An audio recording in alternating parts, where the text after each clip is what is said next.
ನಿಮ್ಗೇನು ಕ್ಷೇತ್ರದ ಜನರ ಬಗ್ಗೆ ಒಂಚೂರು ಕಾಳಜಿ ಇಲ್ವಾ? ಯಾವಾಗ ಅಂತ ಕೇಳದಂತ ಪ್ರಶ್ನೆಗೆ ಈ ತರದ ಉತ್ತರ ಕೊಟ್ಟಿದಾರಲ್ಲ, ಇದಕ್ಕೂ ನಾಚಿಕೆ ಆಗಬೇಕು ಅವರಿಗೆ.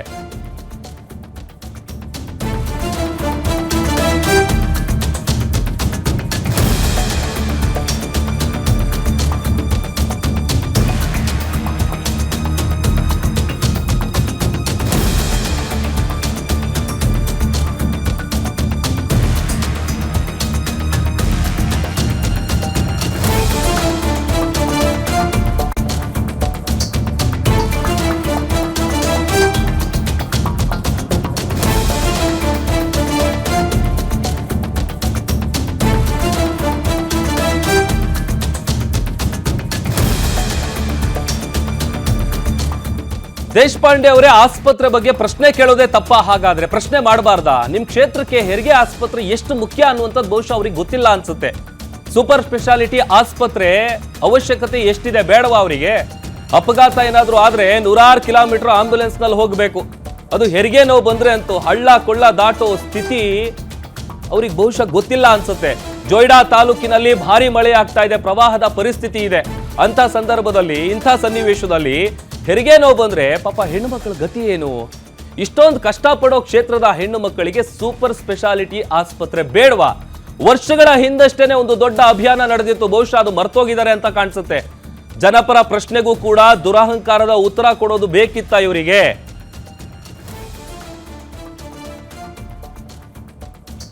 ಕಾಳಿಗೆ ಬಾಗಿನ ಕೊಡೋ ನಿಮಗೆ ಹೆಣ್ಣು ಮಕ್ಕಳ ಬಗ್ಗೆ ಹಾಗಾದ್ರೆ ಕಿಂಚಿತ್ತು ಕಾಳಜಿನೇ ಇಲ್ವಾ? ಕಾಳಿ ನದಿಗೆ ಬಾಗಿನ ಕೊಟ್ಟಾಗಲೇ ಇಂಥ ಮಾತು ಬೇಕಾಗಿತ್ತ ಶಾಸಕರೇ? ಆಸ್ಪತ್ರೆ ಬಗ್ಗೆ ಪ್ರಶ್ನೆ ಕೇಳಬಾರ್ದು, ಅದು ಜನಪರ ಪ್ರಶ್ನೆ ಕೇಳಿದ್ರೆ ನೀವು ಕೊಡುವಂತ ಉತ್ತರ ಇದೇನಾ? ಜವಾಬ್ದಾರಿ ಸ್ಥಾನದಲ್ಲಿ ಇಟ್ಕೊಂಡು ಒಬ್ಬ ಶಾಸಕರು ಈ ತರ ವ್ಯಂಗ್ಯ ಮಾಡ್ತಾರೆ, ತಮಾಷೆ ಮಾಡ್ತಾರೆ, ಜೋಕ್ ಮಾಡ್ತಾರೆ ಅಂತ ಅಂದ್ರೆ ನೋಡಿ, ಜನರ ಬಗ್ಗೆ ಇವ್ರಿಗೆ ಎಷ್ಟು ಕಾಳಜಿ ಇದೆ, ಆ ಕ್ಷೇತ್ರದ ಜನರ ಬಗ್ಗೆ ಇವ್ರು ಎಷ್ಟು ಯೋಚನೆ ಮಾಡ್ತಾರೆ, ಯಾವ ತರ ಮಾತಾಡ್ತಾರೆ ಅನ್ನುವಂಥದಕ್ಕೆ ಸಾಕ್ಷಿ ಅವ್ರು ಹೇಳಿರುವಂತ ಈ ಮಾತು. ಅವ್ರ ಬಾಯಲ್ಲಿ ಈ ತರದ ಮಾತನ್ನ ನಿರೀಕ್ಷೆ ಮಾಡಿರಲಿಲ್ಲ. ಸಹಜವಾಗಿ ಪ್ರಶ್ನೆ ಮಾಡದಂತ ಸಂದರ್ಭದಲ್ಲಿ ಏನು ಉತ್ತರ ಕೊಡ್ಬೇಕು ಅದನ್ನು ಉತ್ತರ ಕೊಡ್ಬೇಕು. ಅದನ್ನು ಬಿಟ್ಟು ದುರಹಂಕಾರದ ಮಾತು, ದರ್ಪದ ಮಾತು, ಈ ತರ ಗಾಂಚಲಿ ಮಾತು ನಿಜಕ್ಕೂ ಕೂಡ ಯಾರು ಒಪ್ಕೊಳ್ಳುವಂಥದ್ದಲ್ಲ. ಆಮೇಲೆ ಅಲ್ಲಿನ ಪರಿಸ್ಥಿತಿ ಹೇಗಿದೆ? ಏನಾದ್ರೂ ಒಂದು ಸಣ್ಣ ಅಪಘಾತ ಆದ್ರೆ 100 ಕಿಲೋಮೀಟರ್ ಆಂಬ್ಯುಲೆನ್ಸ್ ನಲ್ಲಿ ಹೋಗ್ಬೇಕು, ರೋಡ್ಗಳು ಸರಿ ಇಲ್ಲ. ಮೊದಲಿಗೆ ಆಸ್ಪತ್ರೆ ಬೇಕು ಅಂತೇಳಿ ಹಿಂದೆ ಒಂದು ದೊಡ್ಡ ಅಭಿಯಾನ ಕೂಡ ನಡೆದಿತ್ತು. ಬಹುಶಃ ಇದೆಲ್ಲವನ್ನು ಕೂಡ ಅವರು ಮರ್ತಿರುವಂತೆ ಕಾಣಿಸ್ತಾ ಇದೆ. ಹಾಗಾಗಿ ಸೂಪರ್ ಸ್ಪೆಷಾಲಿಟಿ ಆಸ್ಪತ್ರೆ ಯಾವಾಗ ಅಂತ ಪ್ರಶ್ನೆ ಮಾಡಿದ್ದಕ್ಕೆ ಹೆರಿಗೆ ಆದ್ಮೇಲೆ ಅಂತೇಳಿ ಅದರ ಬಗ್ಗೆ ಅವರು ಜೋಕ್ ಮಾಡ್ತಾ ಇದ್ದಾರೆ. ಮತ್ತೊಂದ್ ಕಡೆ ಅಲ್ಲಿ ಆ ನಾಚಿಕೆ ಇಲ್ದೇ ಇರೋಂಥವ್ರು ಸುತ್ತಮುತ್ತ ನಿಂತಿದ್ದಾರೆ ನೋಡಿ, ಅವರು ಕೂಡ ನಗಾಡ್ತಾ ಇದ್ದಾರೆ. ಇಲ್ಲಿ ಒಂದು ಪ್ರಶ್ನೆ ಯಾಕೆ ಅಂತಂದ್ರೆ, ಈಗ ನಮ್ಮ ಮೇಡಮ್ ಪ್ರಶ್ನೆ ಮಾಡಿದಂತ ಸಂದರ್ಭದಲ್ಲಿ ಅವರಿಗೆ ಈ ತರ ನೀವು ಬೇಜವಾಬ್ದಾರಿತನದ ಉತ್ತರ ಕೊಡ್ತೀರಾ ಅಂತ ಅಂದ್ರೆ, ನಿಮ್ಮ ಹತ್ರ ಯಾರಾದ್ರೂ ಸರ್ ನಮಗೆ ಕಷ್ಟ ಅಂತ ಏನಾದ್ರೂ ಬಂದು ಅವ್ರ ಸಮಸ್ಯೆನ ತೋಡ್ಕೊಂಡ್ರೆ ಆಗ ನೀವು ಯಾವ ತರ ಎಲ್ಲ ಜೋಕ್ ಮಾಡಿರಲ್ಲ. ಸಹಜವಾಗಿ ಮೂಡುವಂತ ಪ್ರಶ್ನೆ ಇದು. ಆಮೇಲೆ ಕ್ಷೇತ್ರದ ಮಹಿಳೆ ಅನ್ನೋದನ್ನ ನೀವು ಮರಿಬಾರ್ದು. ಅವ್ರು ಪ್ರಶ್ನೆ ಮಾಡಿದಂತ ಸಂದರ್ಭದಲ್ಲೇ ಈ ತರ ನೀವು ಬೇಜವಾಬ್ದಾರಿ ಉತ್ತರ ಕೊಟ್ಟರೆ ಎಷ್ಟರ ಮಟ್ಟಿಗೆ ಸರಿ? ಮಾಡಿಸ್ತೀನಿ. ನಮ್ದೆಲ್ಲ ಆಯ್ತು ಸರ್, ಬಟ್ ಇಲ್ಲಿ ಜನರ ಪರಿಸ್ಥಿತಿ ಹೆಂಗಿದೆ ಅಲ್ಲ ಸರ್, ನೀವು ಸ್ವಲ್ಪ ಗಮನ ಹರಿಸಿ. ನಿಮ್ ಕಾಲಾವಧಿಯಲ್ಲಿ ಮಾಡಿಸಿ ಸರ್. ಆಯ್ತಮ್ಮ, ಆಯ್ತು. ಏನ್ ಸರ್? ನಿನ್ನೇಂದ್ರ ಹೆರಿಗೆ ಮಾಡಿಸ್ತೀನಿ.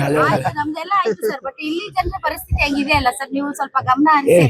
ನಿಮ್ ಕಾಲಾವಧಿಯಲ್ಲಿ ಮಾಡಿಸಿ ಸರ್. ಆಯ್ತಮ್ಮ, ಆಯ್ತು. ಏನ್ ಸರ್? ನಿನ್ನೇಂದ್ರ ಹೆರಿಗೆ ಮಾಡಿಸ್ತೀನಿ. ನಮ್ದೆಲ್ಲ ಆಯ್ತು ಸರ್, ಬಟ್ ಇಲ್ಲಿ ಜನರ ಪರಿಸ್ಥಿತಿ ಹೆಂಗಿದೆ ಅಲ್ಲ ಸರ್, ನೀವು ಸ್ವಲ್ಪ ಗಮನ. ಇವಾಗ ಮತ್ತಷ್ಟು ಡೀಟೇಲ್ಸ್ ಅನ್ನ ಕೊಡ್ತಾರೆ ನಮ್ಮ ಗ್ಯಾರಂಟಿ ನ್ಯೂಸ್ನ ಪ್ರಧಾನ ಸಂಪಾದಕರಾದ ರಾಧಾ ಹಿರೇಗೌಡರ್ ಮೇಡಮ್ ನನ್ನ ಜೊತೆ ಲೈವ್ ಜಾಯಿನ್ ಆಗ್ತಾ ಇದ್ದಾರೆ. ಮೇಡಮ್, ನೀವು ಪ್ರಶ್ನೆ ಕೇಳಿದಂಥ ಸಂದರ್ಭದಲ್ಲಿ ಅವರು ಕೊಟ್ಟಂತ ಉತ್ತರ ಗಮನಿಸ್ತಾ ಇದ್ವಿ. ಒಬ್ಬ ಜವಾಬ್ದಾರಿಯುತ ಸ್ಥಾನದಲ್ಲಿರುವಂಥ ವ್ಯಕ್ತಿ ಬಾಯಿಂದ ಬರುವಂತ ಮಾತು ಇದೇನಾ ಮೇಡಮ್? ಹೇಗೆ ವಿಶ್ಲೇಷಣೆ ಮಾಡ್ತೀರಿ ಇದನ್ನ?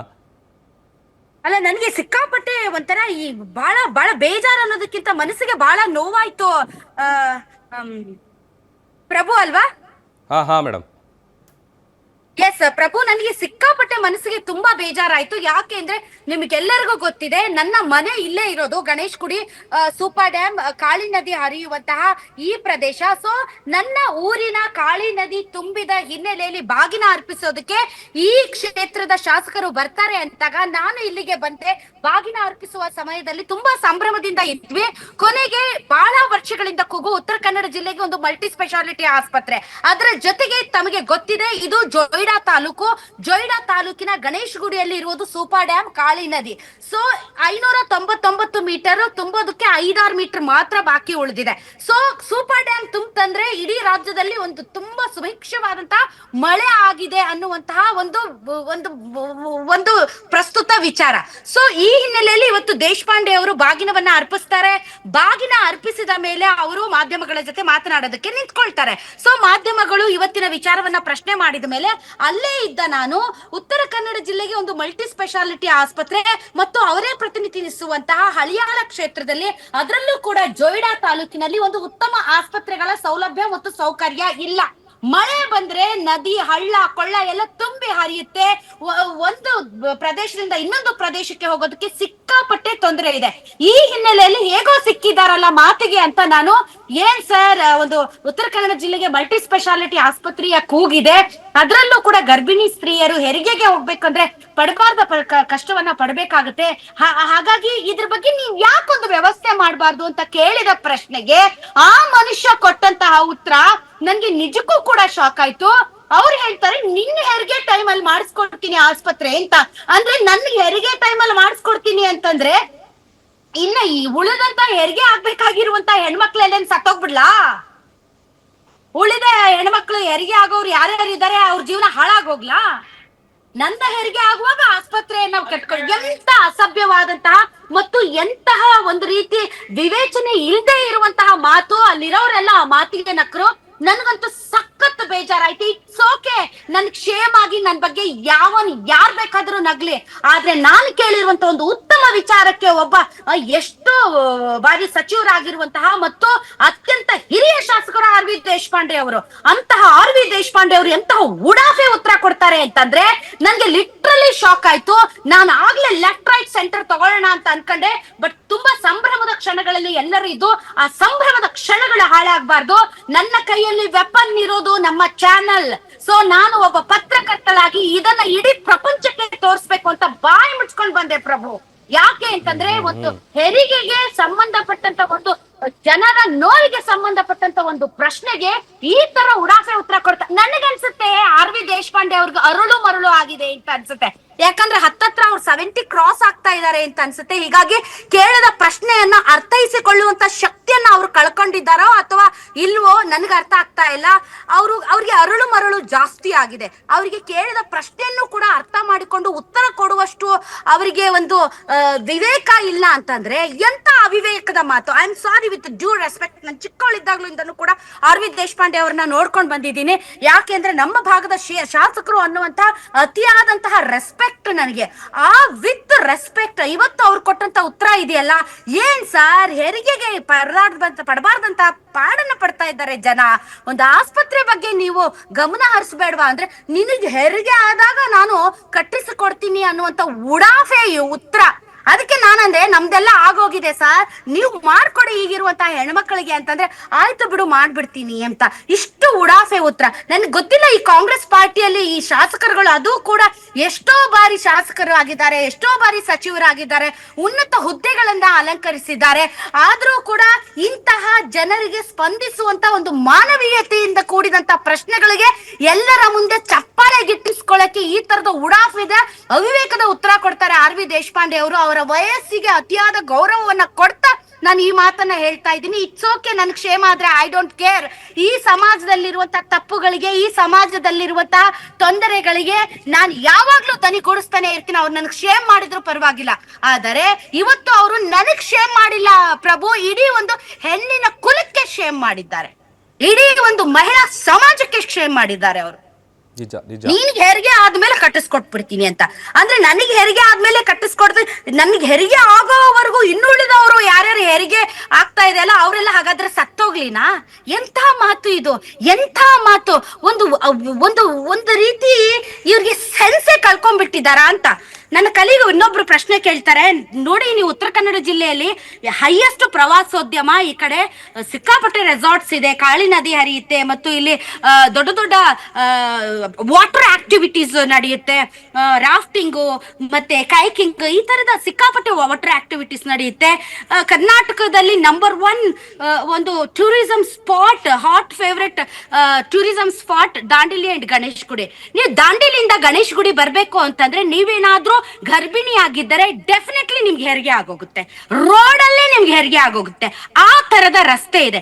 ಅದಕ್ಕೆ ನನ್ನ ಕಲೀಗ್ ಕೇಳ್ತಾರೆ, ಅಫ್ತಾಬ್ ಏನ್ ಸರ್ ರಸ್ತೆಗಳೇ ಸರಿ ಇಲ್ಲ ಅಂದ್ರೆ, ಏನಪ್ಪ ನೀನ್ ಜಾಸ್ತಿ ಪ್ರವಾಸ ಮಾಡಿದೀಯಾ, ನಾನ್ ಜಾಸ್ತಿ ಪ್ರವಾಸ ಮಾಡಿದೀನಾ, ನೀನ್ ಜಾಸ್ತಿ ಓಡಾಡಿದ್ಯಾ, ನಾನ್ ಜಾಸ್ತಿ ಓಡಾಡಿದೀನಾ, ಚೆನ್ನಾಗಿದೆ ರೋಡ್ಗಳೆಲ್ಲ, ಅಲ್ಲೊಂದಿಷ್ಟು ಇಲ್ಲೊಂದಿಷ್ಟು ಇರ್ಬೋದು. ಮಳೆಗಾಲದಲ್ಲಿ ಏನಾದ್ರೂ ನಾವು ಕಾಮಗಾರಿ ಮಾಡಕ್ ಹೋದ್ರೆ ನೀವ್ ಹೇಳ್ತೀರಾ ಮಳೆಗಾಲದಲ್ಲಿ ಎಲ್ಲ ಕೊಚ್ಕೊಂಡು ಹೋಗುತ್ತೆ ಅಂತ. ಮಳೆಗಾಲ ಬರೋವರೆಗೂ ಏನ್ ಗೆಣಸ್ಕೆತ್ತಾ ಇರ್ತೀರಾ? ಮಳೆಗಾಲ ಬರೋವರೆಗೆ ಏನ್ ಮಲ್ಕೊಂಡಿರ್ತೀರಾ ನೆಮ್ಮದಿಯಾಗಿ ಬೆಡ್ಶೀಟ್ ಹಚ್ಕೊಂಡು? ಬೇಸಿಗೆಗಾಲದಲ್ಲಿ ಇಂಥ ರೋಡ್ ಸರಿ ಮಾಡುವಂತ ಕೆಲಸಗಳನ್ನ ಮಾಡಕ್ಕೆ ಯೋಗ್ಯತೆ ಇಲ್ವಾ ನಿಮ್ಗೆ? ಒಂದು ಹೆಣ್ಮಕ್ಳ ಬಗ್ಗೆ ಪ್ರಶ್ನೆ ಕೇಳಿದ್ರೆ ಉಡಾಫೆ ಉತ್ತರ ಕೊಡ್ತಾರೆ, ನಿನ್ ಹೆರಿಗೆ ಆದ್ಮೇಲೆ ಅಂತ. ಇಂಥವ್ರನ್ನೇನಾದ್ರೂ ನಂಬಿಟ್ರೆ ನಾವು, ನಮ್ ಕತೆ ಮುಗೀತು, ಕತೆ ಗೋವಿಂದ. ಅದರಲ್ಲೂ ಹಿರಿಯ ಶಾಸಕರು ಎಷ್ಟೋ ಖಾತೆಗಳನ್ನ ನಿರ್ವಹಿಸಿದಂತ RV ದೇಶಪಾಂಡೆ ಅವರು ನಮ್ಗೇನೊಂದು ಮರ್ಯಾದೆ ಇಲ್ವೇನ್ರಿ? 20 ವರ್ಷ ನಾನು ಈ ಪತ್ರಿಕೋದ್ಯಮದಲ್ಲಿ ಇದ್ದೀನಿ, ಇಂತಹ ಹಲವಾರು ಸಮಸ್ಯೆಗಳಿಗೆ ಸಂಬಂಧಪಟ್ಟಂತೆ ದನಿ ಎತ್ತಿದ್ದೀನಿ. ಇದು ನನ್ನ ಕರ್ತವ್ಯ. ನಾನು ಹುಟ್ಟಿ ಬೆಳೆದಿರುವಂತ ನನ್ನ ಜಿಲ್ಲೆಗೆ ಒಂದು ಉತ್ತಮ ಆಸ್ಪತ್ರೆ ಬೇಕು ಅಂತ ದನಿ ಎತ್ತುತ್ತೀನಿ. ಅದೇ ಪ್ರಶ್ನೆನ ನಾನು ಅವ್ರ ಮುಂದೆ ಇಟ್ಟಾಗ ನಿನ್ಗೆ ಹೆರಿಗೆ ಆದ್ಮೇಲೆ ಕಟ್ಟಿಸ್ಕೊಡ್ತೀನಿ ಅಂತ. ನೀವ್ ಬೇಕೇನ್ರಿ? ನನ್ಗೆ ಹೆರಿಗೆ ಆಯ್ತು, ನನ್ನ ಮಗ ದೊಡ್ಡವನು ಆದ, ನನ್ನ ಮಗನಿಗೆ ಮಗು ಆಗುವಂತ ವಯಸ್ಸಾಯ್ತು, ಆದ್ರೂ ನಿಮ್ ಯೋಗ್ಯತೆಗೆ ಒಂದು ಆಸ್ಪತ್ರೆ ಕಟ್ಟಿಸಕ್ಕೆ ಯೋಗ್ಯತೆ ಇಲ್ಲ ನಿಮ್ಗೆ. ನನ್ನ ಹೆರಿಗೆ ಆದ್ಮೇಲೆ ಕಟ್ಟಿಸ್ಕೊಡ್ತಾರಂತೆ. ನನಗೆ ಹೆರಿಗೆ ಆಗಿ 20 ವರ್ಷ ಆಯ್ತು, ನನ್ನ ಮಗನಿಗೆ ಇನ್ನೊಂದು 5 ವರ್ಷಕ್ಕೆ ಮದುವೆ ಆಗುತ್ತೆ, ನನ್ನ ಮಗನ್ ಹೆಂಡತಿಗೆ ಹೆರಿಗೆ ಬರುತ್ತೆ, ಆದ್ರೂ ಕೂಡ ಈ ಜಿಲ್ಲೆ ಈ ರೀತಿಯಂತ ಪರಿಸ್ಥಿತಿಯನ್ನು ಎದುರಿಸ್ತಾ ಇದೆ. ಇಷ್ಟು ವರ್ಷಗಳ ಕಾಲ ಈ ಜಿಲ್ಲೆಯಲ್ಲಿ ಹಳೆಯಾಳ ಕ್ಷೇತ್ರದಲ್ಲಿ ಶಾಸಕರಾಗಿ ಸಚಿವರಾಗಿ ಕೆಲಸ ಮಾಡಿರುವಂತ ನಿಮ್ಗೆ ನಾಚಿಕೆ ಆಗೋದಿಲ್ವಾ? ನಿಮ್ಗೆ ಈಗಲೂ ಈ ಮಾತನ್ನ ಹೇಳ್ತೀರಾ? ಸಖತ್ ನನ್ ತುಂಬಾ ಅಪ್ಸೆಟ್ ಆದೆ. ಐ ಥಾಟ್ ಬೇಡ ಬಿಡು, ಈ ವಿಷಯ ದೊಡ್ಡದು ಮಾಡೋದು ಬೇಡ ಅಂತ. ಬಟ್ ಈ ತರದ ಉಡಾಫೆ ಮಾತು, ಈ ತರದ ಅದು ನನ್ ಗೊತ್ತು ಅವ್ರಿಗೆ ಗೊತ್ತು. ನಾನು ಒಂದು ಚಾನೆಲ್ ನ ಪ್ರಧಾನ ಸಂಪಾದಕಿ ಅಂತ ಗೊತ್ತಿದ್ರು ಕೂಡ ಅಷ್ಟು ಜನರ ಎದುರುಗಡೆ ನೀನ್ ಹೆರಿಗೆ ಆದ್ಮೇಲೆ ನಾನು ಕಟ್ಟಿಸ್ಕೊಟ್ಬಿಡ್ತೀನಿ ಅಂತ. ಇನ್ನೊಂದ್ ಜನ್ಮ ತಾಳ್ ಬರ್ಬೇಕು ನನ್ಗೆ ಹೆರಿಗೆ ಆಗ್ಬೇಕಂದ್ರೆ, ಕಟ್ಟಿಸ್ಕೊಡ್ತಾರೆ ಇರ್ಬೇಕು. ಇವ್ರ ಯೋಗ್ಯತೆನೆ ಇಷ್ಟು. ಮೇಡಮ್ ಇನ್ನೊಂದು ವಿಚಾರ ಅಂದರೆ, ಈಗ ಶಾಸಕರ ಮಾತಿಂದ ಒಂದಂತೂ ಕ್ಲಿಯರ್ ಆಗಿ ಗೊತ್ತಾಯಿತು ಮೇಡಮ್, ಕ್ಷೇತ್ರದ ಜನರ ಬಗ್ಗೆ ಆಗಲಿ ಅಥವಾ ಹೆಣ್ಮಕ್ಳ ಬಗ್ಗೆ ಆಗಲಿ RV ದೇಶಪಾಂಡೆ ಅವರಿಗೆ ಕಿಂಚಿತ್ತು ಕಾಳಜಿ ಅನ್ನುವಂಥದ್ದಿಲ್ಲ. ಆಮೇಲೆ ಇನ್ನೊಂದು ಪ್ರಶ್ನೆ ಏನಂತಂದರೆ, ಈ ನೀವು ಪ್ರಶ್ನೆ ಮಾಡಿದಂಥ ಸಂದರ್ಭದಲ್ಲೇ ಈ ಥರ ಇವರು ಜೋಕ್ ಮಾಡಿಕೊಂಡು ನಗಾಡ್ಕೊಂಡು ಉತ್ತರ ಕೊಡ್ತಾರೆ ಅಂತಂದರೆ, ನಿಜವಾಗ್ಲೂ ಕಷ್ಟ ಅಂತ ಇವ್ರ ಬಳಿ ಬಂದವರಿಗೆ ಇವ್ರು ಯಾವ ರೀತಿಯಾಗಿ ಎಲ್ಲ ಉತ್ತರ ಕೊಡ್ಬೋದು ಅಂತ. ದೇಶಪಾಂಡೆ ಅವರು ಅವರ ವರ್ಕಿಂಗ್ ಸ್ಟೈಲ್ ಅಲ್ಲಿ ಬಹಳಷ್ಟು ಜನ ಅವರು ಜನಾನುರಾಗಿಯಾಗಿದ್ದಾರೆ, ಇಲ್ಲ ಅಂತಲ್ಲ. ಈಗ ಉತ್ತರ ಕೊಟ್ರು ಅನ್ನೋಂತ ಮಾತ್ರಕ್ಕೆ ನಾವು ಗುಣಕ್ಕೆ ಮತ್ಸರ ಬೇಡ. ಅವ್ರಿಗೆ ಒಳ್ಳೆಯ ಕಾರ್ಯಕರ್ತರ ಪಡೆ ಇದೆ, ಅಭಿಮಾನಿಗಳ ಬಳಗ ಇದೆ. ಈ ಭಾಗದಲ್ಲಿ ಆದಷ್ಟು ಕಷ್ಟ ಸುಖಕ್ಕೆ ಅವರ ಬಳಿ ಬಂದಂತ ಕಾರ್ಯಕರ್ತರ ಅಹವಾಲುಗಳನ್ನ ಸ್ವೀಕರಿಸ್ತಾರೆ, ಮಾತಾಡ್ತಾರೆ. ದಟ್ಸ್ ಆಲ್ ಫೈನ್, ಅದೆಲ್ಲ ಓಕೆ. ಆದರೆ ಅದು ನಾನು ಚಿಕ್ಕಂದಿನಿಂದ ಅವ್ರಿಗೆ ಗೊತ್ತು ಅನ್ನೋ ಕಾರಣಕ್ಕೆ ಆ ಸಲಿಗೆಯಲ್ಲಿ ಹೇಳಿದ್ರ ಇಲ್ವೋ ಐ ಡೋಂಟ್ ನೋ. ಬಟ್ ಅವರು ಹೇಳಿದಂತಹ ಉತ್ತರ ಅದು ಕೇವಲ ರಾಧಾ ಹಿರೇಗೌಡರಿಗೆ ಸಂಬಂಧಪಟ್ಟಂತ ಉತ್ತರ ಅಲ್ಲ. ಕೇಳಿದಂತಹ ಪ್ರಶ್ನೆ ಅದು ನನ್ನ ಪರ್ಸನಲ್ ಪ್ರಶ್ನೆ ಅಲ್ಲ. ಸರ್ ನನ್ಗೆ ಹೆರಿಗೆ ಆಗ್ತಾ ಇದೆ ಸರ್, ನಂಗೆ ಆಸ್ಪತ್ರೆ ಇಲ್ಲ ಅಂತ ನಾನು ಕೇಳಿಲ್ಲ. ಈ ಭಾಗದ ಜನರ ಜ್ವಲಂತ ಸಮಸ್ಯೆಗಳಿಗೆ ಸಂಬಂಧಪಟ್ಟಂತೆ ಕೇಳಿದಂತಹ ಪ್ರಶ್ನೆಯೇ ಹೊರತು ನನ್ನ ಪರ್ಸನಲ್ ಪ್ರಶ್ನೆ ಆಗಿರ್ಲಿಲ್ಲ ಅದು. ಆ ಸಲಿಗೆ ಇದ್ದರೂ ಕೂಡ 4 ಜನರ ಮುಂದೆ ಒಂದು ಸಭೆಯ ಎದುರುಗಡೆ ಹೇಗ್ ಮಾತಾಡ್ಬೇಕು ಅಂತ ಕನಿಷ್ಠ ವಿವೇಕ ಇರಬೇಕಾಗಿತ್ತು ಸಚಿವರಿಗೆ. ಅದನ್ನ ಬಿಟ್ಟು ಇಷ್ಟು ಉಡಾಫೆ ಉತ್ತರ, ಐ ಡೋಂಟ್ ನೋ. ನನ್ಗೆ ಅರ್ಥ ಆಗ್ತಾ ಇಲ್ಲ. ದೇಶಪಾಂಡೆ ಅವ್ರಿಗೆ ವಯಸ್ಸಾಗಿದ್ಯಾ, ಅರಳು ಮರಳು ಆಗಿದ್ಯಾ ಅಂತ ಬಹಳ ಜನ ಇಲ್ಲಿ ಹೇಳ್ತಾ ಇದ್ರು. ಇಲ್ಲಿ ಅವ್ರೆ ನೀವು ಇಲ್ಲೆಲ್ಲ ನಿಮ್ಮವ್ರಿಗೆಲ್ಲ ತೊಂದರೆ ಆಗೋದು. I don't care. ಇಂಥವೆಲ್ಲ ಬಹಳ ಮಾಡಿದೀವಿ ನಾವು. ಸತ್ಯದ ಪರವಾಗಿ, ಜನರ ಪರವಾಗಿ ನಾವು ಮಾತನಾಡುವಾಗ ಯಾರಿಗೂ ಕೂಡ ಹೆದರಬೇಕಾಗಿಲ್ಲ. ಹೀಗಾಗಿ ಈ ವಿಷಯನ ದೊಡ್ಡದ್ ಮಾಡಬೇಡಿ ಅಂತ ಇಲ್ಲೆಲ್ಲ ಗ್ರಾಮಸ್ಥರೆಲ್ಲ ಹೇಳಿದ್ರು ಕೂಡ ನನಗೆ ನಿಜಕ್ಕೂ ಕೂಡ ಇವರ ಮನಸ್ಥಿತಿ ಹೇಗಿದೆ ನೋಡಿ. ಇವ್ರ ಮನಸ್ಥಿತಿ, ನಿನಗೆ ಹೆರಿಗೆ ಆದಾಗ ಇವ್ರ ಮನೆಯಲ್ಲಿ ಹೆರಿಗೆ ಆಗುವಂತ ಹೆಣ್ಮಕ್ಳು ಇದಾರಾ?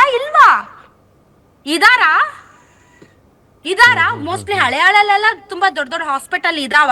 ನನಗೆ ಗೊತ್ತಿಲ್ಲ, ನಾನಂತೂ ಹಳೆಯಾಳಿಗೆ ಹೋಗಿಲ್ಲ. ಹಳೆಯಾಳಿಗೆ ನಾನಂದು ಹೋಗಿಲ್ಲ. ಬಟ್ ನಮ್ ದಾಂಡೇಲಿಯಲ್ಲಿ ಒಂದು ಹೆರಿಗೆಗೆ ಒಂದ್ 2 ಹಾಸ್ಪಿಟಲ್ ಇರ್ಬೋದಾ? ಅದು ತುಂಬಿ ತುಂಬಿ ತುಂಬಿ ತುಳುಕ್ತಾ ಇರ್ತವೆ. ನಮ್ಮ ಗಣೇಶ್ ಗುಡಿ ಜೋಯಿಡಾ ಭಾಗದಲ್ಲಿ ಇಲ್ಲ, ಜೋಯಿಡಾದಲ್ಲಿ ಇಲ್ಲ, ಆರೋಗ್ಯ ಕೇಂದ್ರ ಇದೆ ಇರ್ಬೇಕಷ್ಟೇ. ಹೌದು ಹೌದು. ಸೊ ಹೆರಿಗೆ ಅನ್ನುವಂಥದ್ದು ಒಂದು ಮರು ಹುಟ್ಟು. ಅದು ಒಂದು ಹೆಣ್ಣು ಗರ್ಭವತಿಯಾಗಿ ಒಂದು ಮಗುವಿಗೆ ಜನ್ಮ ಕೊಡೋದು 2ನೇ ಹುಟ್ಟು. ಅದು 2ನೇ ಹುಟ್ಟು ಒಬ್ಬ ತಾಯಿಗೆ. ಅಂತಹ ಹೆರಿಗೆ ಆಗಬೇಕಾಗಿರುವ ಹೆಣ್ಣು ಮಕ್ಕಳ ಪರ ದನಿ ಎತ್ತಿದ್ದಕ್ಕೆ ನಿನಗೆ ಹೆರಿಗೆ ಆಗುವ ಕಟ್ಟಿಸ್ಕೊಡ್ತೀನಿ ಸ್ವಾಮಿ. ನನಗೆ ಹೆರಿಗೆ ಆಗ್ಬೇಕಂದ್ರೆ ನಾನು ಇನ್ನೊಂದು ಜನ್ಮ ಹುಟ್ಟು ಬರ್ಬೇಕು. ಯಾಕಂದ್ರೆ ನನಗೆ ಹೆರಿಗೆನೂ ಆಯ್ತು, ನನ್ನ ಮಗನೂ ದೊಡ್ಡವನಾದ, ನನ್ನ ಮಗನಿಗೂ ಮಕ್ಕಳಾಗೋ ವಯಸ್ಸಾಯ್ತು. ಅಲ್ಲಿವರೆಗೆ ನೀವು ಉತ್ತರ ಕನ್ನಡ ಜಿಲ್ಲೆಯವ್ರು ಏನೋ ಮಾಡ್ಬೇಡ್ರಿ, ನೀವು ಶಾಸಕರು ಸಚಿವರು ನೀವು